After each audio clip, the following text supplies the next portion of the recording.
Halo, assalamualaikum warahmatullahi wabarakatuh. Selamat berjumpa lagi di Bu Hanum Channel. Pada kali ini Bu Hanum akan memaparkan koneksi antar materi modul 1-3 sebagai tugas dari guru penggerak. Yuk, mari kita saksikan bersama-sama. Tugas kali ini masih difasilitatori oleh Ibu Emis Yohana SPD MPD dan pengajar praktek Ibu Ade Siti Haryani SPD MPD. Terima kasih kepada kedua ibu yang sudah membimbing saya memahami modul 1.3.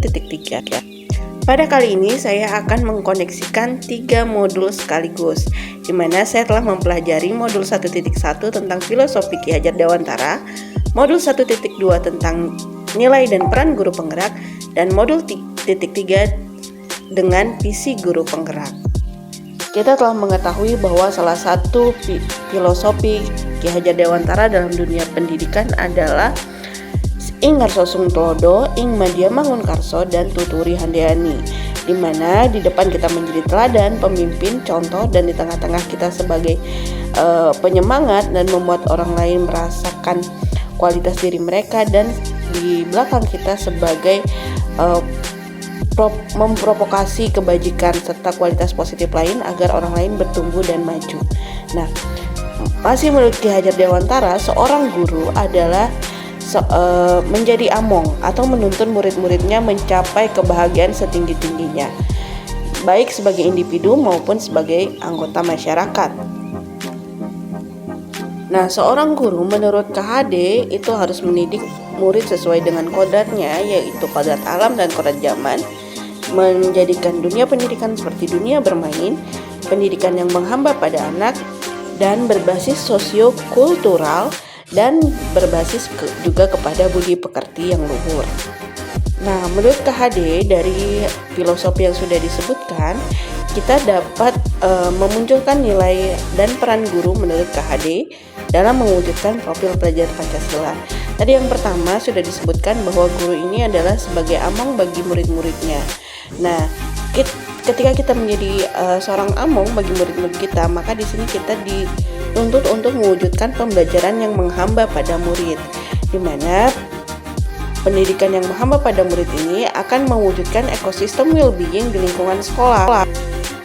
Yang dimaksud dengan ekosistem well-being di sini adalah yang terkait dengan kondisi yang berpihak pada murid, di mana kita mempertanyakan kepada diri sendiri apakah kondisi ini sudah membuat murid nyaman untuk belajar, apakah sudah sesuai dengan kebutuhan murid, apakah lingkungan sekolah juga memungkinkan anak untuk mendapatkan manfaat maksimal dari belajar. Nah, guru penggerak di sini dituntut memiliki peran yang sangat besar dalam membuat lingkungan sekolah yang aman, nyaman, menyenangkan, namun tetap menantang dan relevan untuk para muridnya. Nah, di sini kita dituntut untuk membuat suatu desain pembelajaran yang berefek pada kepentingan tumbuh kembang dan mekarnya murid. Nah, bagaimana mewujudkannya? Dengan mengadopsi kerangka berpikir inquiry apresiatif dalam memimpin perubahan. Nah, di sini menurut Ki Hajar Dewantara juga kita harus bisa membuat suatu perubahan-perubahan positif yang akhirnya nanti akan menciptakan pembelajaran yang menyenangkan bagi murid. Nah, salah satu cara untuk menyusun visi guru penggerak ialah menggunakan IA atau inquiry apresiatif. Nah, IA atau inquiry apresiatif merupakan pendekatan manajemen perubahan yang kolaboratif dan berbasis pada kekuatan positif. Pendekatan IA percaya bahwa setiap orang memiliki inti positif yang dapat memberikan kontribusi pada keberhasilan. IA bisa dimulai dengan mengidentifikasi hal baik yang sudah ada di sekolah, mencari cara bagaimana hal tersebut dapat dipertahankan, dan memunculkan strategi untuk mewujudkan perubahan ke arah yang lebih baik.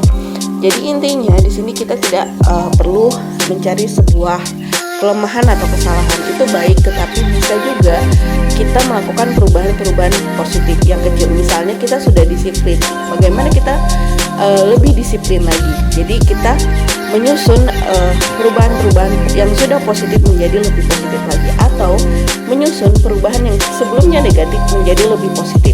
Artinya perubahan ini dilakukan secara sedikit-sedikit, tapi nanti lama-lama akan menjadi sebuah kebiasaan baru yang sangat positif bagi guru, siswa, dan juga sekolah.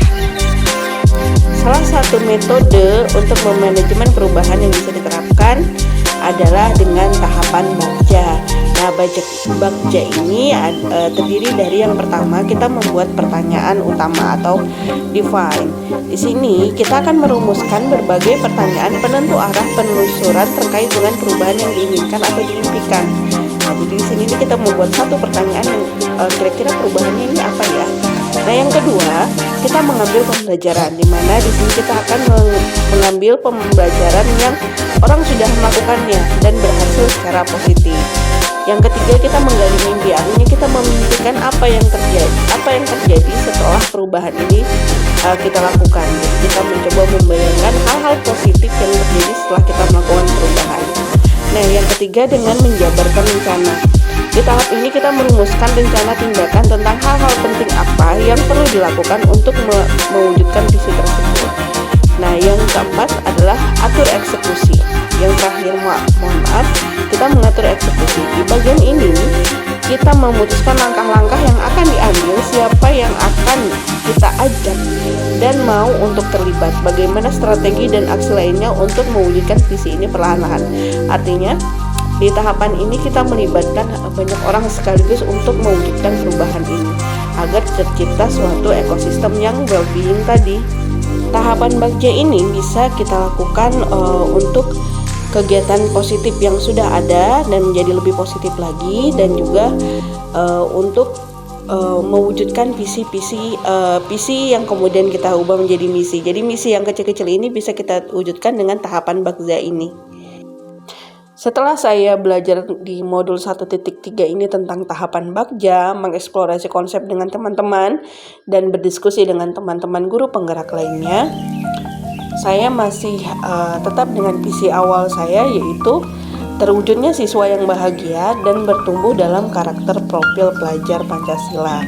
Nah, di sini saya menginginkan siswa-siswa yang sudah belajar nanti itu menjadi manusia yang bahagia, baik secara individu ataupun dalam anggota masyarakat, dan mereka terus bertumbuh dan belajar sepanjang hayat mereka, dan juga memaksimalkan karakter profil pelajar Pancasilanya. Jadi walaupun mereka sudah selesai belajar nanti, lulus dari SMA, lulus kuliah, mereka masih tetap menumbuh kembangkan karakter profil pelajar Pancasila di dalam diri mereka, sehingga ini akan menjadikan mereka manusia-manusia yang berilmu juga beradab. Nah, inilah visi guru penggerak saya yang saya inginkan untuk murid-murid saya. Tentunya dimulai dari hal-hal yang sederhana dulu. Tidak mungkin visi itu terwujud tanpa misi-misi yang sederhana. Terima kasih sudah menyaksikan apa yang saya paparkan pada hari ini, dan doakan saya dapat mewujudkan visi saya, yaitu menciptakan murid yang berbahagia dan dapat terus menumbuh kembangkan profil belajar Pancasilanya di kemudian hari. Saya tutup dengan ucapan Assalamualaikum warahmatullahi wabarakatuh.